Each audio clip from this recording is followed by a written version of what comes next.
박수를 받으면서 강론을 한 건 처음입니다. 더 부담을 주셔서.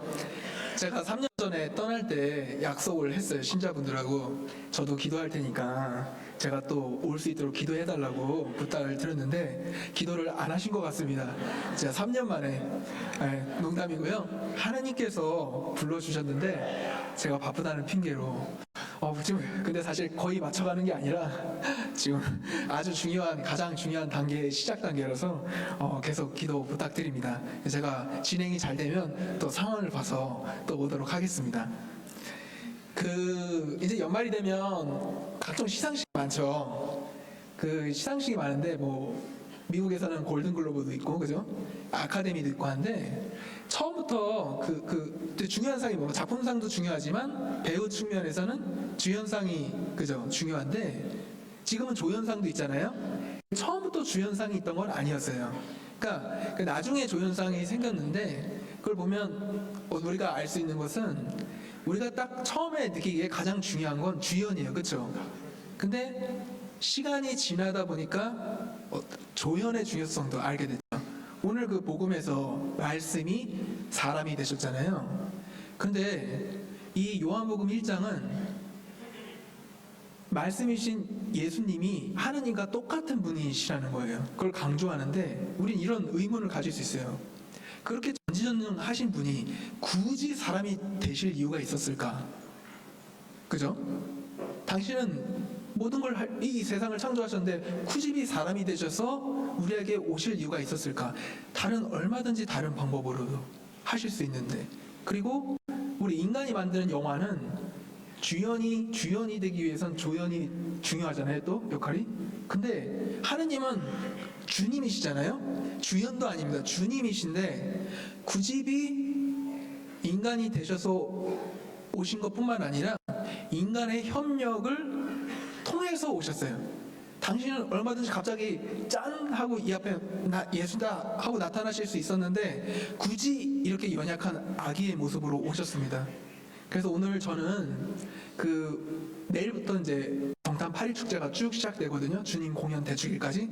그 복음에 나오는 이번에는 주연이신 우리 주님이 주연이 되기 위해서 조력했던 조연들에 대해서 근데 조연들이 많아요. 아마 조연을 다 얘기하면 우리 지금 점심 식사 준비하는데 아마 봉사자분들이 화가 나실 겁니다. 그래서 제가 몇 분만 추려서 그 조연을 말씀드릴까 합니다. 첫 번째는 우리가 딱 떠오르는 조연은 요셉 성인이죠. 우리가 흔히 생각할 때 성인들은 모든 고통 앞에서 굉장히 처연하고 아무런 감정도 느끼지 않고 오로지 주님과 일치된 상태에서 그렇게 생각하기 쉽거든요. 근데 과연 그럴까요? 그분들은 희노애락도 못 느끼고 감정도 우리랑 다른 저 세상 너머에 우리랑 완전히 다른 존재일까요? 그렇지 않습니다. 왜 그걸 알 수 있냐면 요셉 성인이 이제 약혼한 성모님 마리아가 자신의 아이가 아닌 누군가의 아이를 임신했다는 걸 알았을 때 파혼하기로 결정해요. 근데 복음서에서는 이렇게 굉장히 함축적으로만 표현을 합니다. 그 과정이 무엇이 있었는지에 대해서는 우리 복음을 읽는 우리들에게 맡겨집니다. 그랬을 때 파혼하기로 했다는 거는 분명히 복음서에는 또 요셉을 의로운 사람이라고 하잖아요. 근데 파혼하기로 했다는 건 그 과정이 굉장히 뭔가 고뇌와 번민과 우리가 생각하기에 배신감을 느꼈을 수도 있고 그렇습니다. 그런데 꿈을 꾸고 천사가 이것은 성령으로 말미암아 잉태된 것이니 아내로 맞아들여라 라고 합니다. 여러분들 꿈을 꿀 때 내가 무슨 돼지 꿈을 꾸면 복권을 산다고 하잖아요. 근데 이렇게 중체대한 일에 내가 꿈을 한번 꿨다고 이 일을 다시 번복할, 그건 쉽지 않습니다. 실제로는. 그리고 저는 요셉을 묵상할 때마다 아버지로서의 요셉에 좀 집중하게 돼요.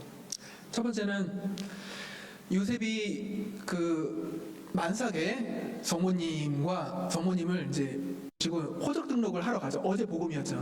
호적 등록을 하러 가는데 베들레헴, 자기 조상들의 고을인 베들레헴에 도착했는데 숙소를 못 구했다고 해요. 여기서 알 수 있는 건 우리가 첫 번째는 요셉은 정말 얼마나 가난했는지는 복음서에 기록되지 않아서 알 수는 없지만 부유했던 사람은 분명히 아니에요. 만약에 요셉이 부유했다면 숙소를 구하기는 그렇게 어렵지 않진 않았을 거예요. 두 번째는 분명히 그 요셉이 그 다윗 고을로 간 건 친족들이 있었을 거예요. 그러니까 거기 호적 등록을 하러 간 거거든요. 자기 조상들이 있었던 곳이니까. 그런데 분명히 친척들이 있었는데 또 잠자리를 못 구했어요. 이건 뭐냐면 그 가족들 안에서도 요셉은 그렇게 존경받는 입장은 아니었던 것 같아요. 오히려 평균 이하였을 가능성이 더 높아요. 물론 이건 성경에 기록되지 않는데 우리가 추측할 수 있죠. 그죠? 그래서 결국엔 어떻게 됐습니까? 마국간에서 부인이 아이를 낳는 걸 봐야 됐어요. 아버지로서, 한 가장으로서, 남편으로서 어떻습니까? 여기 아버님들, 남편분들 많이 계시잖아요. 어떠실 것 같아요? 나의 아내가 지금 만삭에서 아이를 낳는데 숙소를 못 구했다고 했을 때 가장으로서 어떤 마음이 들까요? 무력감을 느낄 수도 있고, 그죠? 내가 가족들을 잘 보살펴주지 못한 무능함을 자괴감을 느꼈을 수도 있습니다. 물론 이건 기록되어 있지 않습니다. 하지만 우리가 충분히 유추해 볼 수 있습니다. 그리고 예수님이 태어나신 다음에도 헤로데에게 그 죽음의 위협을 받죠. 그래서 어디로 갑니까? 이집트로 가요. 한번 생각해 보십시오.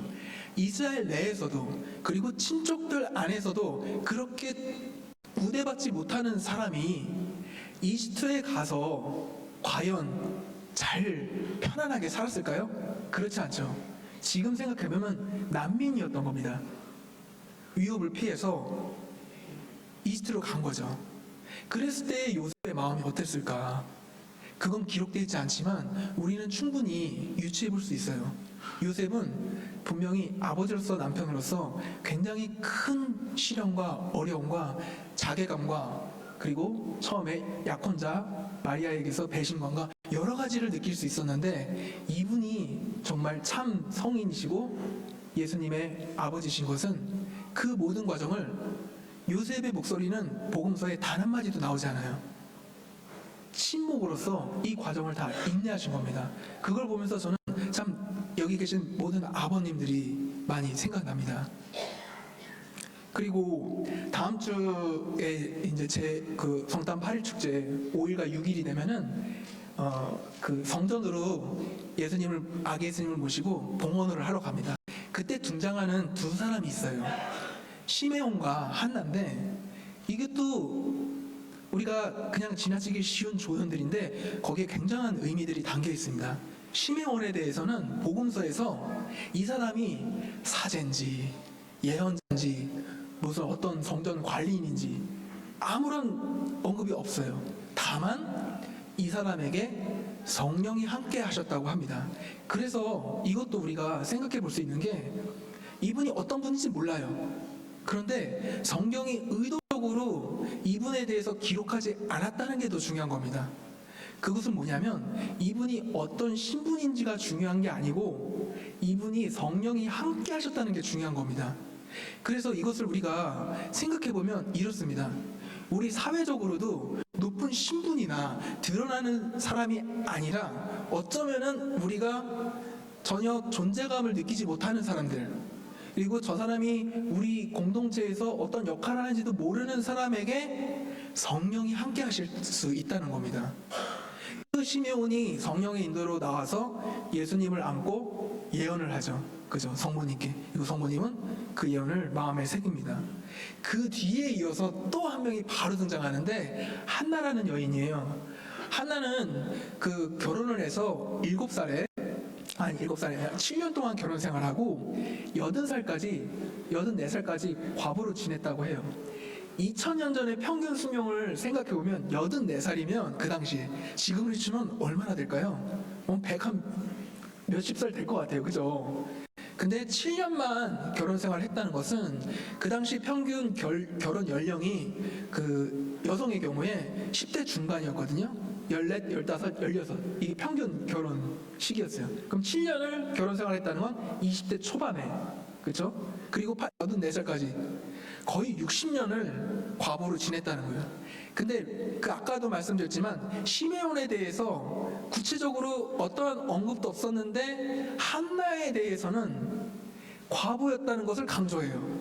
이건 뭐냐면 우리가 유추해 볼 수 있는 건 그 당시 과부는 경제적인 능력이 전혀 없었어요. 누군가에게 의존해야 됐어요. 모르겠어요. 이 한나라는 그 여자가 뭐 집안이 부유했는지 가난했는지 그건 몰라요. 근데 루카 복음사가는 딱 그분이 과부였다는 걸 강조합니다. 이걸 통해서 우리가 생각해 볼 수 있는 건 이분의 삶이 그 60년간의 삶이 얼마나 순탄치 않았는지를 생각해 볼 수 있게끔 만드는 거예요. 그런데 이런 분에게 또 성령이 함께 하셔서 예언을 하십니다. 그렇죠. 그리고 이제 정말 중요한 조연 중에 조연, 우리 성모님이죠. 성모님은 어떻습니까? 그냥 나자렛 그 고을에 그냥 처녀였어요. 그죠? 한 14, 15 정도의 우리 전생에 의하면 그 예수님을 잉태하셨다고 하는데 보통 그때 평균 결혼 연령이 그랬습니다. 그러니까 우리가 그것도 유추해 볼 수 있는 겁니다. 그 당시에 가브리엘 천사가 와서 너는 하느님의 아들을 잉태할 것이다 라고 했을 때 어떠실 것 같아요? 만약에 그게 나에게 일어났다. 그 당시 율법에는 신명기 22장에는 뭐라고 나오냐면 약혼한 여성이 약혼한 남자가 아닌 다른 남자와 잠자리를 하게 되면 돌을 던져 죽여야 된다고 명시가 돼 있어요. 그거를 성모님이 모르진 않으셨을 거예요. 그죠? 그런데 그때 내가 하느님의 아들을 잉태한다고 했을 때 마냥 기쁘셨을까? 물론 성경에 기록되어 있지 않지만 순간적으로 어떤 위협이 예상되는 위협이나 이런 것들을 예측하실 수 있을 거예요. 근데 그럼에도 불구하고 그죠? 그리고 요셉의 오해를 받음에도 불구하고 그렇게 성령께 그 가브리엘 천사에게 하느님의 말씀이 이루어지기를 바란다고 예하셨죠. 제가 이렇게 말씀드리는 이 조연들은 사실 역설적으로 동방박사들 이제 주님 공연 대축일에 동방박사들이 오죠. 근데 이 동방박사들이 그 구세주가 메시아가 태어날 장소가 어딨냐라고 물어요. 그죠? 그걸 알려준 사람들이 누굽니까? 거기 있었던 대사제들이에요. 율법학자들이고 그들은 알았어요. 그죠? 근데 그들은 경배하러 옵니까?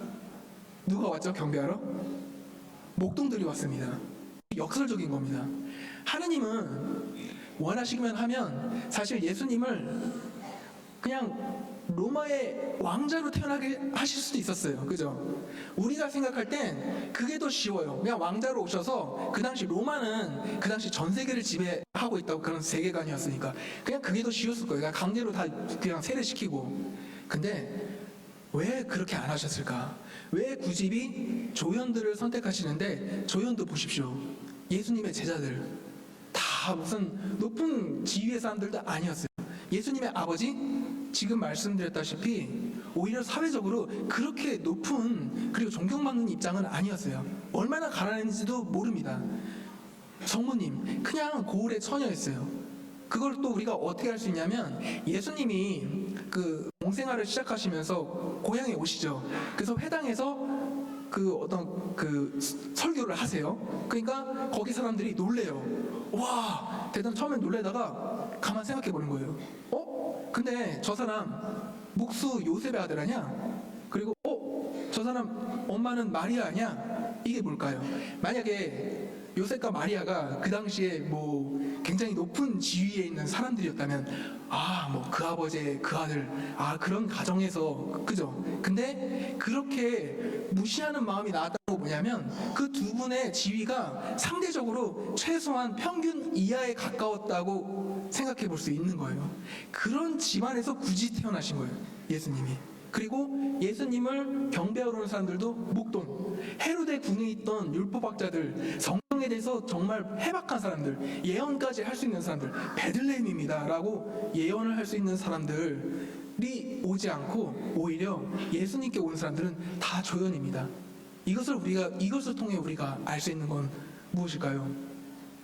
우리가 성탄 때 의례적으로 기쁜 성탄 되라고 하잖아요.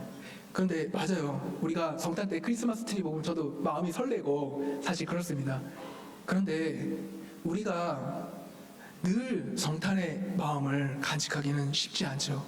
그리고 지금 이 순간에도 아마 크고 작은 어려움이나 고민들 있으실 거예요.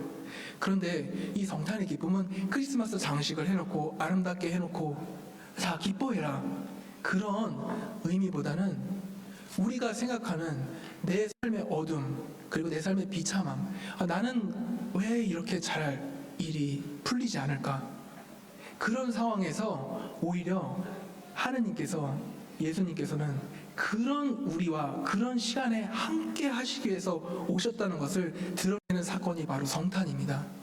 그래서 성탄의 기쁨은 우리가 와 캐롤 부르면서 기뻐하는, 맞아요, 그것도 중요합니다. 그리고 다 같이 음식을 나누고, 그런데 더 중요한 것은 우리가 그렇게 기뻐할 수 있는 순간에만 기쁜 것이 아니고 기뻐할 수 없는 순간에 사실은 그것이 기쁨으로 향한다는, 부활로 향한다는 것을 보여주는 사건이 바로 이 성탄입니다. 예수님은 그래서 화려한 모습으로 만약에 예수님이 오셨다면 우리 삶과 너무 괴리가 될 거예요. 그렇지 않아요? 하느님의 아들이니까 저렇게 오시겠지. 근데 하느님은 그게 아니라 선택하신 사람들도 요셉, 마리아, 그죠? 그리고 주변 사람들도 베드로, 그리고 목동들, 이런 사람들, 어떻게 보면 우리와 비슷한 사람들, 어떻게 보면 우리보다 더 가난한 사람들을 선택하신 것은 우리가 살아가면서 나도 신앙생활 열심히 하고 하는데 왜 내가 이런 어려운 일을 겪어야 하나, 왜 내가 이런 고통을 겪어야 하나, 왜 내가 이런 어둠에 있어야만 하는가 라는 것에 대해서 예수님께서 어떤 명쾌한 신학적인 답변을 주시기보다 그 순간 안에도 나는 너와 함께 하기 위해서 지금 이렇게 왔다라는 것을 보여주시기 위해서 사람이 되신 겁니다.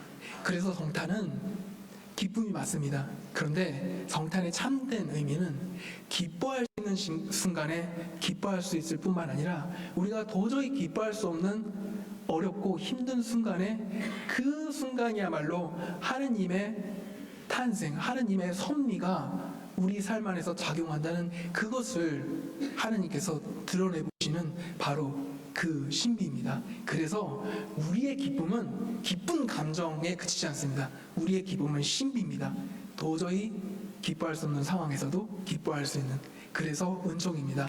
오늘 성탄 이렇게 같이 하니까 저도 참 기쁩니다. 사실 저도 이제 뭐 박사과정 하면서 이제 또 뭘 써서 제출해야 되는데 좀 머리가 그냥 복잡해요. 그런데 또 이렇게 또 그렇지만 또 하느님께서 또 이끌어 주셔야 믿고 또 기뻐할 수 있는 게 우리 신자분들과 다 같이 모여서 이렇게 성탄 미사 봉헌하니까 저도 기쁘고 3년 만에 왔는데 내년 1년 안에 또 오도록 노력하겠습니다. 다시 한번 축하드립니다.